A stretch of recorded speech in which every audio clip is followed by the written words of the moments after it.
अण्डमण्डलाकारं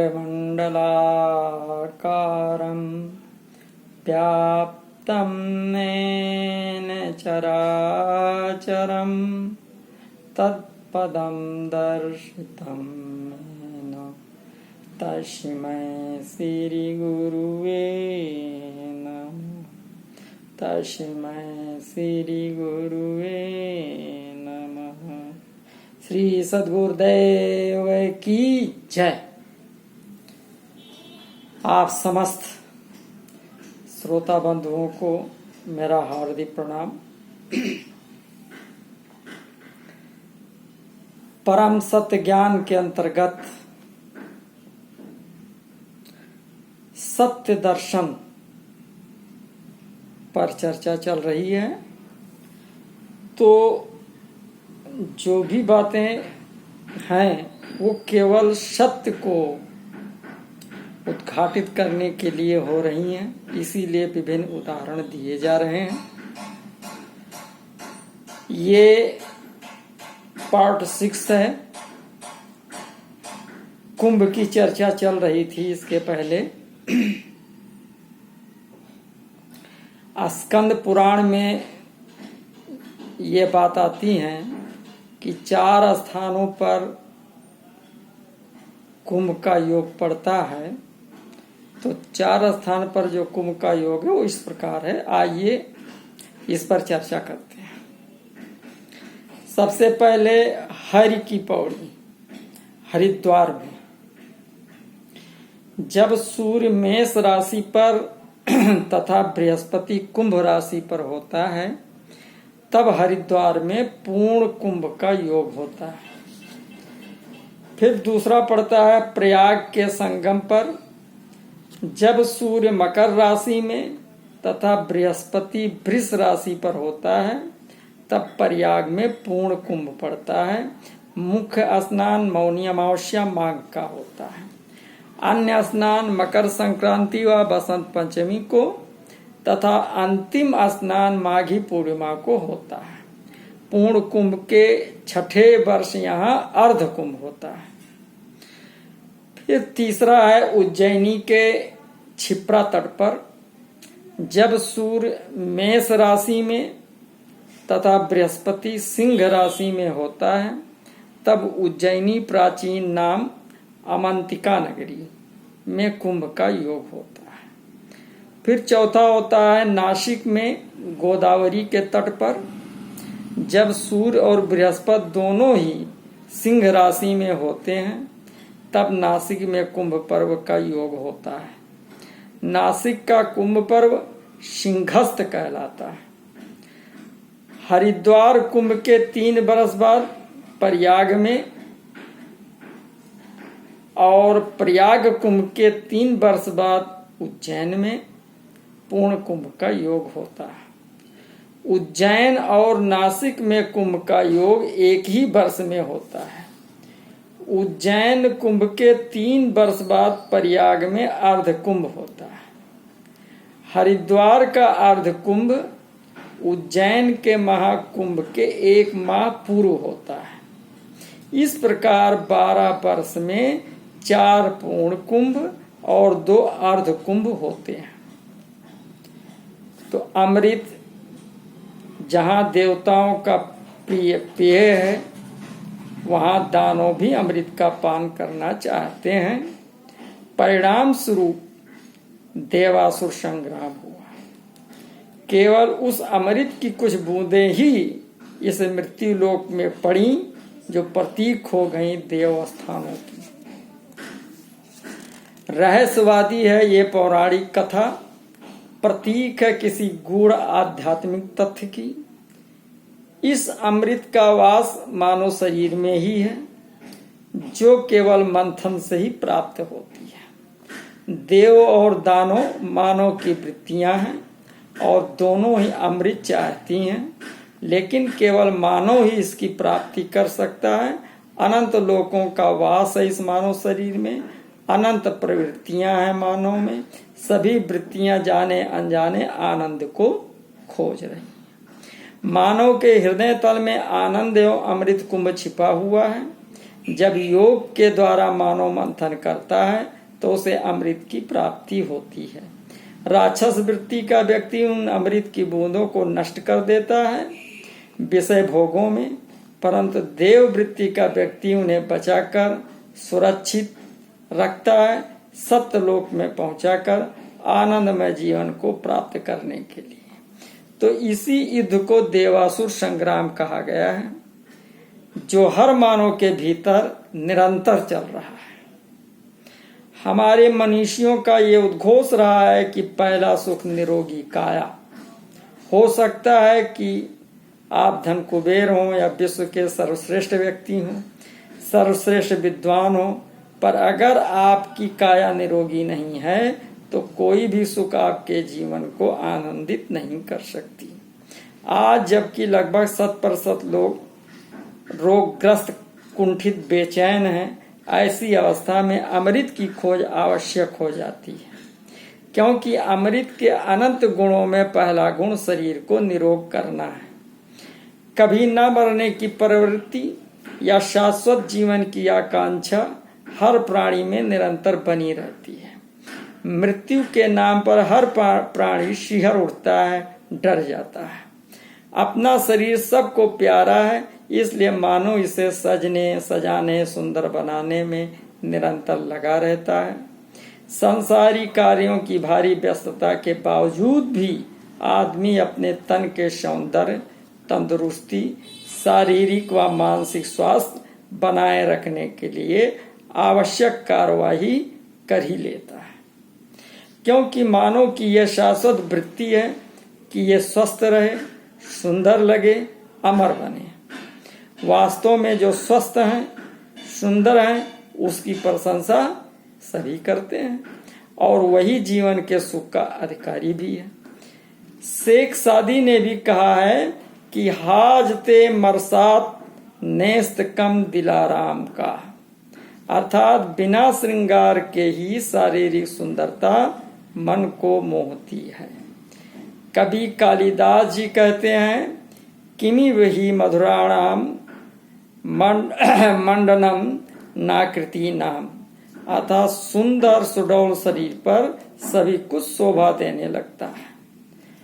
pope कहते हैं, सुंदरता एक बार ही हमको अपनी ओर खींच लेती है। Beauty provoketh thieves sooner than gold, अर्थात जितनी शीघ्रता से सोना लोगों को आकर्षित नहीं करता है, उससे कहीं शीघ्रता से सुंदरता आदमी को आकर्षित करता है। और यही कारण है कि मानव अपने को शाश्वत जीवन कायम रखने और मृत्यु से बचने के लिए किसी न किसी रूप में प्रयास करता ही रहता है। उसी प्रयास में एक उद्भट प्रयास है अमृत की प्राप्ति का प्रयास। अमृत शब्द सुनते ही मानव का मन एक विचित्र, आश्चर्यजनक, विस्मयकारक, गुदगुदी करने वाला अलौकिक आनंद से भर जाता है। वो चाहता कि हर प्रयास के बाद भी उसे किसी कीमत पर अमृत की प्राप्ति हो सके, तो उससे उत्तम और कुछ भी नहीं है। अमृत का अभाव उसे हमेशा कचोटता रहता है और वो एक आम धारणा बना लेता है कि अमृत प्राप्त होने की चीज नहीं है। ये एक कपोल कल्पित उड़ान है, जबकि हमारे मनीषियों ने अनादिकाल से अमृत पिलाकर मानव को शाश्वत सुख प्रदान करते आ रहे हैं। अमृत मानव जीवन के शाश्वत सुख से संबंधित है, अतः ये विचार कर लेना अप्रासंगिक न होगा कि अमृत कहाँ है, क्या उसको मानव प्राप्त कर सकता है, पान करने से क्या होता है तथा उसकी प्राप्ति की युक्ति क्या है। अमृत स्वर्ग की ही वस्तु नहीं बल्कि घर की वस्तु है। भू मध्यगत चंद्रमा घट की वस्तु है। अमृत स्वर्ग की वस्तु नहीं बल्कि घट घट की वस्तु है। भू मध्यगत चंद्रमा से निकलते हुए को जो पान करता है उसका शरीर सिद्ध हो जाता है। महापापी भी अमृत को पान करने से परम गति को प्राप्त हो जाता है। इसको पान करने वाले की बुढ़ापे में चर्म नहीं सिकुड़ती है। देह के कंपन को नाश करने वाला और कामदेव तो क्या, उसे काल भी नहीं जीत सकता है। तो इससे साधक को मूर्छा, क्षुधा, भूख, प्यास और आलस नहीं सताता है। देवताओं जैसी देह हो जाती है। नित्य अमृत पान करते रहने से साधक की सर्वदा अंतर्मुखी वृत्ति होने से उसे परमानंद का अनुभव होता है। देहांत काल में परम पद कैवल्य को प्राप्त करता है। अब प्रश्न ये उठता है कि जब अमृत में इतनी विशेषता बताई गई है तो क्या अमृत नामक कोई वस्तु है भी? तो इस संबंध में विश्व भर में हजारों पुस्तकें हैं जिन्होंने प्रमाण प्रस्तुत किया है। जैसे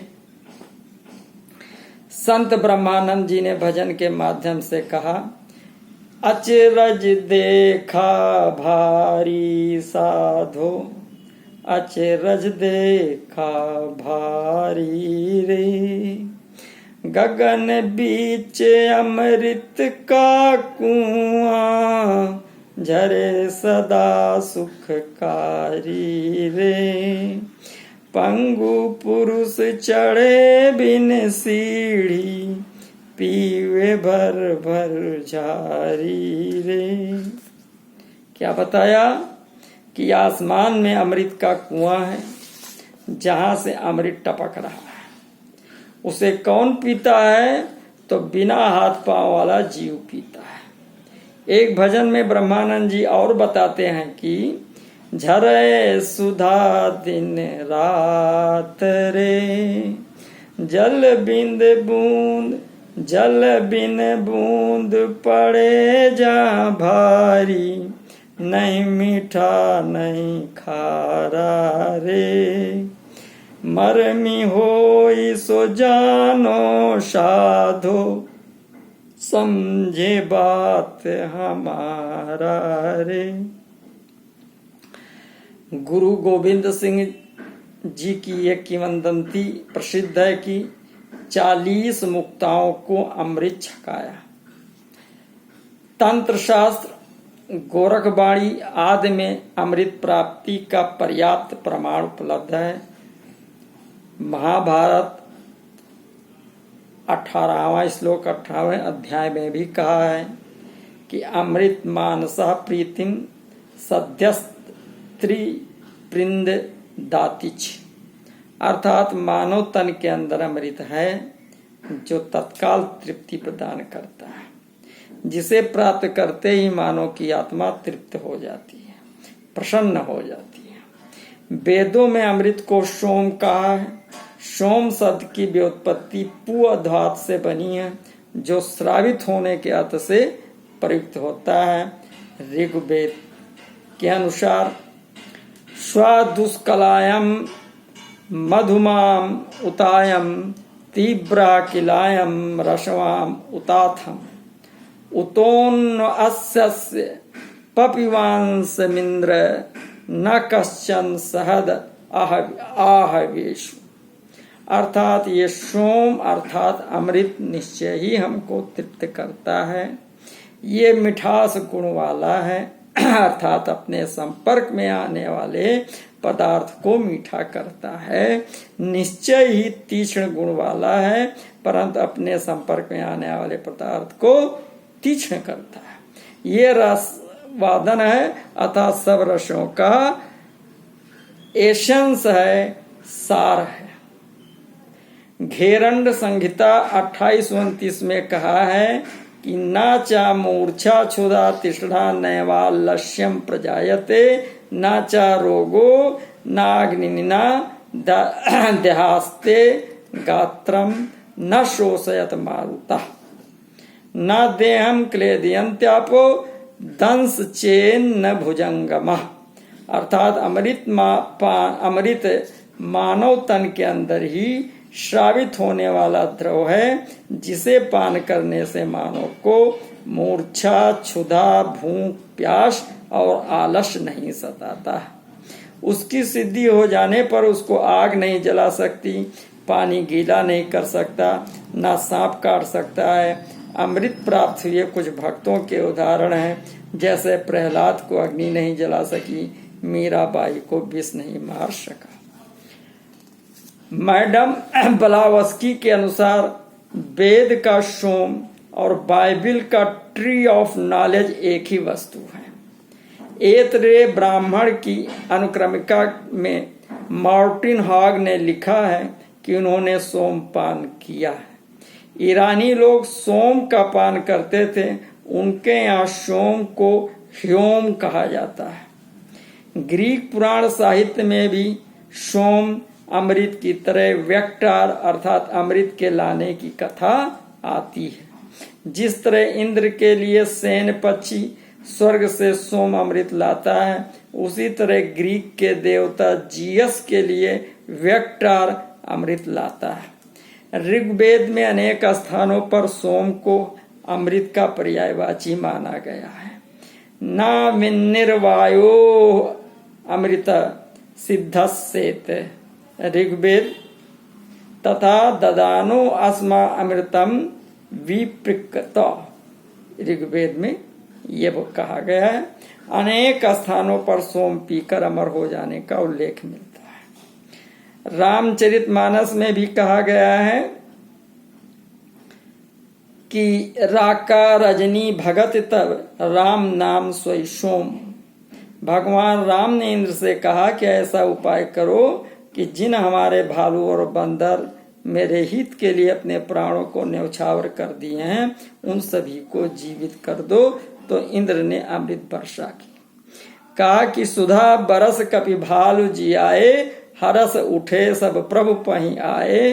सुधा वृष्टि भय दुह दल ऊपर, जिए भालु कप नहीं रजनीचर।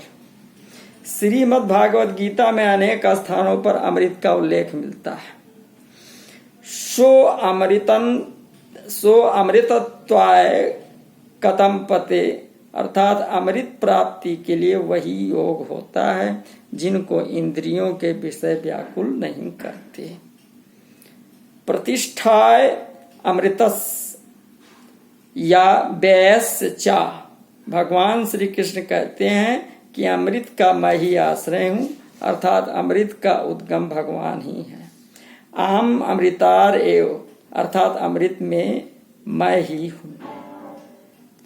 अमृत वचनों को सुनते हुए तृप्ति नहीं होती है। और अध्याय 13 में कहा गया है यद ज्ञात्वा अमृतम अश्नुते तत्प्रवक्ष्यामि अर्थात जिसको जानकर मनुष्य अमृत को प्राप्त होता है उसको अच्छी प्रकार कहूंगा। अध्याय 10-27वें श्लोक में कहा गया है कि अश्वानाम अमृतोद्भवम उच्चैश्रवाशम अर्थात घोड़ों में अमृत से उत्पन्न होने वाला उच्चैश्रवा नामक घोड़ा मैं ही हूं। हिंदू धर्म कोष्ठ पृष्ठ 45 में अमृत का मतलब है जिससे मरण नहीं होता है तथा जो मानव के मस्तिष्क रूपी समुद्र से निकलने वाला है। अमृत देवताओं के पीने योग्य अमरत्व प्रदान करने वाला एक द्रव विशेष का नाम है। एक कथानक है कि राजा पृथ्वीराज के भय से पृथ्वी गौ बन गई। उस समय देवताओं ने इंद्र को बछड़ा बनाकर सोने के पात्र में अमृत रूप दूध दुहा। उसमें पृथ्वी के स्तन से अमृत निकला था। पीछे ऋषि दुर्वासा के शाप से वही अमृत समुद्र में जा गिरा। फिर जब देव तथा असुर ने मिलकर समुद्र मंथन किया तब अमृत ज्यों का त्यों पुनः उत्थित हुआ, जिसे धन्वंतरी बाहर स्वर्ण कलश में लेकर आए। इन शास्त्रोक्ति प्रमाणों से साबित होता है कि अमृत नामक कोई वस्तु अवश्य ही है। मध्ययुगीन तांत्रिक साधनाओं में अमृत की पर्याप्त खोज हुई, जिसमें अमृत को रस रूप माना गया है। मस्तिष्क में एक स्थान विशेष को चंद्रमा कहा गया है। सिद्धों ने उसे महासुख अथवा सहज रस माना है, जो कि चंद्रमा नाम रूपी स्थल में अमृत झरता रहता है। हठ योग में इसे सच्चा अमृत कहा गया है। कुरान में अमृत को आवे हयात, आवे जमजम, आवे कौशर कहा गया है। सतपथ ब्राह्मण में अमृत उवय प्राणा कहा गया, अर्थात जीव के शरीर में अमृत ही प्राण तत्व है। इंसाइक्लोपीडिया खंड आ प्रथम पृष्ठ 69 में अमृत का अर्थ किया है कि जो ना मरा हो, मरण शून्य, इंद्र, सूर्य, आत्मा, विष्णु, शिव, धनवंतरी, मुक्ति, अमरत्व, ब्रह्म, आवे हयात आदि आदि। अमृत को तैत्तिरीय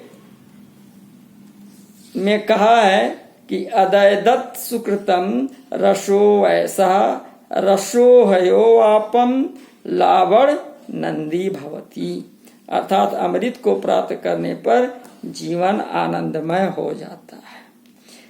बाइबल में कहा गया है कि if a man is thirsty let him come to me and drink, whoever drinks the water I gave him will never thirst.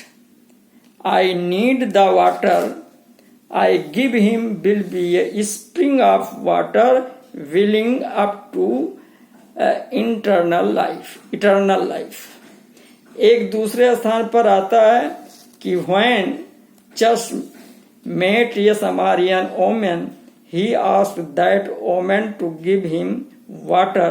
The woman said that we are Samaritans and we have no dealing with Yahudis.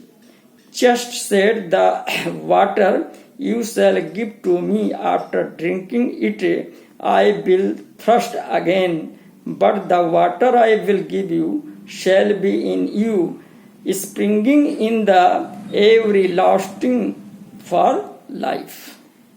Christ कहते हैं कि जो पानी मुझे तुम दोगी उस पानी को पीकर मुझे फिर से प्यास लगेगी, परंतु जो पानी मैं तुझे दूंगा वो तुम्हारे अंदर एक जीवनदायिनी जल के रूप में, जीवित रखने वाले द्रव के रूप में, तुम्हारे अंदर झरना के रूप में बह रहा है, जिसको पीने से तुमको प्यास नहीं लगी। तो अब आइए चलते हैं और देखते हैं कि अमृत क्या है।